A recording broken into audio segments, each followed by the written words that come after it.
In this installment, we're going to be going over Sunday Night Football matchup in division between the NFC East. We got the Dallas Cowboys going up against the Philadelphia Eagles. Let's get into it.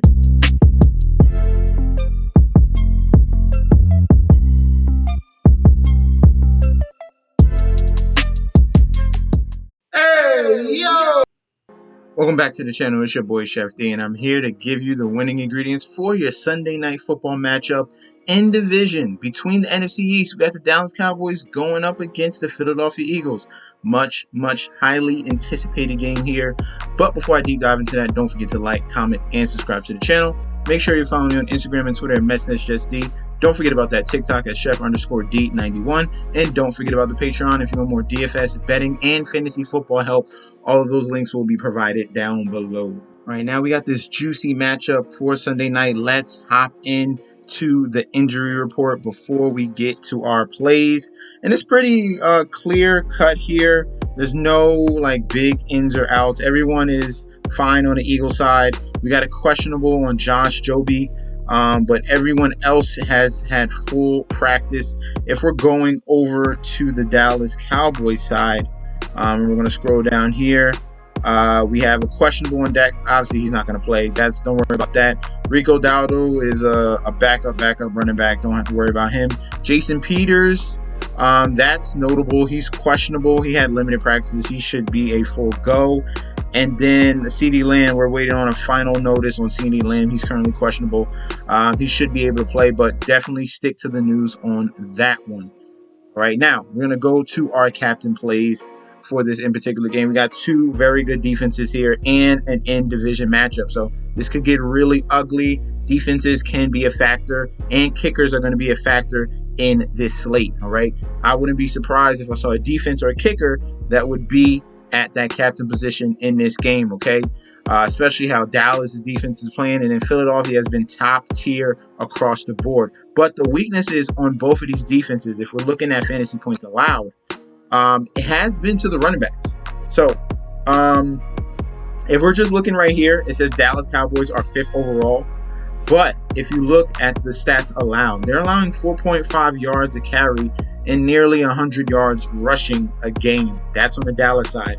On the Philadelphia side, if we're looking at their rush defense, they're allowing about 80 yards a carry. They're giving up 25th ranked worst in the red zone, and they're giving 4.6 yards a carry. Okay, so when there's an opportunity in the red zone, teams rush the ball. They have a propensity of getting in the end zone. So we might want to look more to the running games in this slate. So for the captains, obviously Jalen Hurts, we have a dual threat ability quarterback here. He has the upside to be a captain. I might like him more in that flex role, maybe, but definitely have Hurts because he's just too dangerous. We have upside in a myriad of facets. All right, he can go off with his passing game, and he has the upside here in the rushing. Look at the consistency here with the rushing attempts: 17, 11, 9, 16, 15. All of these rushes each and every game. 2 touchdowns last week in the rushing department as well. He already has 6 touchdowns rushing. So Jalen Hurts is a lock to have in each and every one of your lineups. Don't need to say much about him. AJ Brown, he has an okay matchup. He is going to see Trayvon Diggs' defense. All right, Trayvon Diggs is more of a promiscuous type of cornerback. He wants to turn the ball over. Is he per se a lockdown? The argument is there. Okay, we have AJ Brown coming off a bad game, 3 for 32 against the Arizona Cardinals. But he, like I said, he is going to see a game and a matchup that's going to be tough for him. All right, so AJ Brown, I like. It's not 100% love, but I do expect him to get targets. He's going to get opportunities. As you can see, 13, 8, 10, 7, and 7 in the first 5 games. He's going to get looks. The question is, Trayvon Diggs, is he going to be on him like glue? All right. Could he jump a route to get an interception? Yes, he could. That is the danger that we have going against this Dallas Cowboys defense. So AJ Brown is a like, not a love, but I do have to mention him for the captain spot. Next guy we're going to look at, we have to watch out news for CeeDee Lamb. Let's make sure he's going to play. All reports say he should be fine, and he's going to play, so I have no problem going back to the well. And since him and Cooper Rush have been this connection, everything has been fine. As you can see, from week 3 on, 22, 21 fantasy points, and 10.3 against the Rams. That was against Jalen Ramsey. He's going to see James Bradbury and Darius Slay here. So this is another tough matchup. But this is a guy that's going to get 8 to 10 targets here, maybe even more. So CeeDee Lamb is going to have opportunity. Can he cash in on those opportunities? So I like CeeDee Lamb as a captain. I'm going to stay away from Cooper Rush. There's not a lot of upside here. This is a bad matchup in an in-division game. He just has to come through with timely throws for them to prevail in this win. So we're going to move away from Cooper Rush. I do like Jalen Hurts. And another factor here for the captains, like I said, we got to get to the rushing game. Miles Sanders is the #1 running back for this Philadelphia Eagles team, all right? They got Jalen Hurts. They got Sanders as well. So Sanders is coming in, solid, consistent performances, as you can see, all year long. And we're getting a couple receptions here and there. So that's going to be 2 thumbs up for Miles Sanders. I can see him popping off a few runs against this team, especially if they're going at a clip around 4.5, 4.6 yards a carry. So Miles Sanders, I feel I have no problem with him. And then the question mark here for the Dallas side of the ball is going to be Ezekiel Elliott, or is it going to be Tony Pollard? Volume is going to be Ezekiel Elliott. If you want upside, it's going to be Tony Pollard. So which one would you rather have? Tony Pollard can take any run to the house.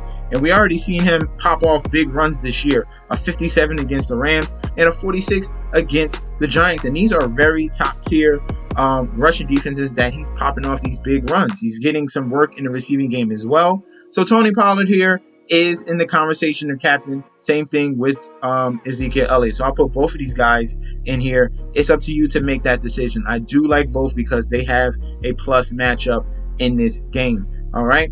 Let's move over to the flex plays, and that should have settled all the captains. Now let's move over to the flex plays before we close this thing out.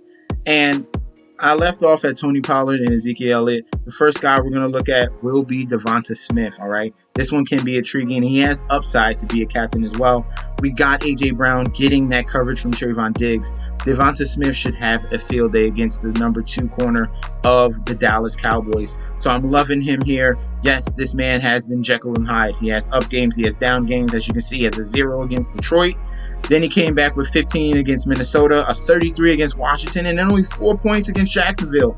Bounced back with 18 against Arizona. I think he goes for another big game against these Dallas Cowboys with all that attention on A.J. Brown. Devonta Smith comes in as a very sneaky, nice flex play that should be in majority of your lineups. The next guy we can look at will be Dallas Goedert. Dallas Goedert is one of the most consistent guys on this offense, as you can see. 4 to 9 targets each and every game. 9 targets was his season high from the season so far against Arizona. 8 for 9 for 95. All right, he can really take the top off your lineup if he is able to get in the end zone. Both of these teams are pretty solid against the tight end if we want to look at those metrics really quick.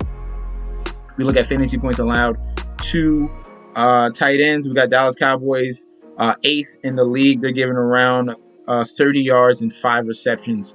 And if we're looking at Philadelphia, they're just a tad bit worse at 11th overall. So both of these defenses have been pretty stout against the tight end here. But we know Dallas Goedert is going to get usage here. This is an Eagles offense that throws to the tight end position over a 25% clip.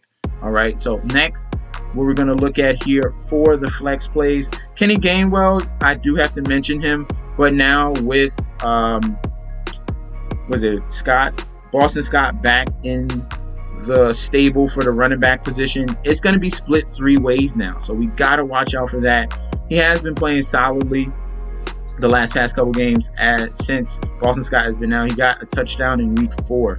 Okay, so I don't think we need to go to him with Boston Scott back in the mix. So I think I'm going to move away from him. Michael Gallup is getting more healthy and healthier by the week. He had 4 for 5 for 44 last week. Solid performance in week 4 where he got a touchdown. So things are just getting going. And I got a nice 1-2 punch here for Michael Gallup and for CeeDee Lamb. I'm liking his Dallas Cowboys 1-2 wide receiver position, especially if Dalton Schultz is struggling with a little bit of injury problems, but he is going to play in the game, and that's the next person I'm going to talk about. So Michael Gallup is solid play, and then we have Dalton Schultz. He has yet to break out so far this year. He's had a lot of problems this season with that knee. It's been very, very concerning. He had a solid game in week 1, but other than that, he got back-to-back zeros, okay? So this is a cautious play, but he is going to play in this game, all right? And we do have to factor in Dalton Schultz for little dump-off passes that Cooper Rush will probably seek Dalton Schultz for. So definitely watch out for him. Gotta watch out for his snap count as well. I might want to avoid it and see how it goes, and then we might attack Dalton Schultz in a future showdown, all right? If CeeDee Lamb was out, then we can really look towards Noah Brown. I don't think we need to go here for this particular game since Michael Gallup has stepped up. All right. The number 3 wide receiver for the Philadelphia Eagles is Quez Watkins. They're going to run a few different type of schemes for him. They might give him an end around. They might give him screens here and there, and they're going to throw deep balls to Quez Watkins. He's a guy that can definitely win a showdown. He's a dude that can get one catch, 50 to 60 yards, get you a touchdown, and really kind of break a slate. So he's someone to watch out for if you're looking for someone with very cheap salary that can definitely provide upside. Quez Watkins at that flex position can be that guy. All right. And with the kickers and defenses here, both are viable. Eagles, Cowboys. I like both of these options here. Obviously, Eagles are in a little bit of a better situation. Cooper Rush, not really established quarterback here, can have a propensity to turn the ball over. Jalen Hurts has the same problem as well, but he's more dangerous because of the upside with his legs, right? Easy touchdowns come that way in that aspect. So I have no problem going with Eagles or Cowboys defense. I'm definitely going to put him in there. Where's Cowboys defense? Right here at 3,400. And then kickers are going to be both viable in this game as well. We got Jake Elliott, who has a better matchup than the Dallas Cowboys kicker and Brett Maher. So if you want to just go with stats, we're going to go with Jake Elliott over Brett Maher, but both of these kickers and defenses are going to be viable. If we're looking at cheaper options below kickers and defenses and Quez Watkins, other than that, it is pretty ugly. We could go with Boston Scott. This is his first game back. He's going to get a few carries here and there. Can he cash in? That's the question. So the furthest I would go would be Boston Scott. But other than that, I think we should stick to defensive kickers as salary savers. And let's move on to the guarantees in our lineups. All right, we're going to start back at the top. I think we need to have Jalen Hurts in all of our lineups. I think we need to have Tony Pollard in all of our lineups, and I think we need to have CeeDee Lamb in all of our lineups. All right, so these are the 3 guys I'm going to focus on. Then it's up to you to choose if you want to choose AJ Brown over Devontae Smith or flip it either way, and then we can get really creative with the defenses and kickers down below. But I think these 3 right here are going to be keys to your showdown slate. Love Jalen Hurts, love Tony Pollard with the upside, and I love CeeDee Lamb, all right? So thank you guys for tuning in. Don't forget to like, comment, and subscribe to the channel. Make sure you're following me on Instagram and Twitter at MessageSD, and I'll be back with another video very soon, all right? Peace out, guys.